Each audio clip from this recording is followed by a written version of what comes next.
Hi friends, welcome to aspirants గురుకులం.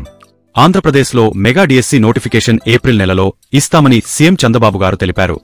16,347 teacher పోస్టుల భర్తీ ఫైలుపైనే మొదటి సంతకం చేశాం.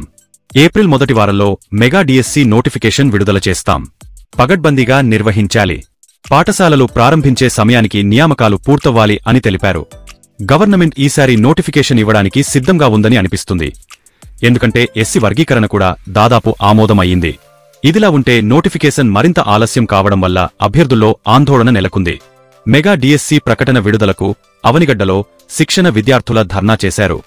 ఉపాధ్యాయ పోస్టుల భర్తీకి ప్రభుత్వం మెగా డిఎస్సి ప్రకటనను తక్షణమే విడుదల చేయాలని డిమాండ్ చేస్తూ డీవైఎఫ్ఐ ఆధ్వర్యంలో డిఎస్సి శిక్షణ విద్యార్థులు మంగళవారం కృష్ణా జిల్లా అవనిగడ్డలో నిరసన తెలిపారు.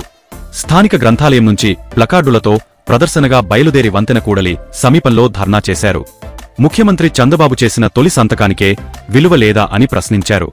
ఉప ముఖ్యమంత్రి ఎందుకు పట్టించుకోవడం లేదని ఆగ్రహం వ్యక్తం చేశారు. నినాదాలు చేస్తూ వంతెన కూడలి సమీపంలో ప్రధాన రహదారిపై బైఠాయించారు. ఇలా చాలా చోట్ల నిరసనలు వ్యక్తం చేశారు. మీకు ఈరోజు వివిధ దినపత్రికలలో వచ్చిన ఇన్ఫర్మేషన్ చూపిస్తాను.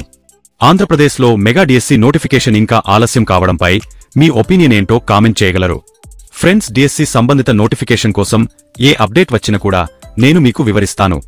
అలాగే ప్రభుత్వ ఉద్యోగ నోటిఫికేషన్స్ మరియు ఇతర ముఖ్యమైన సమాచారం ఎప్పటికప్పుడు పొందాలనుకుంటే ఆస్పిరెంట్స్ గురుకులం యూట్యూబ్ ఛానల్కు సబ్స్క్రైబ్ అవ్వండి మరియు బెల్ ఐకాన్ ఆన్ చేయండి.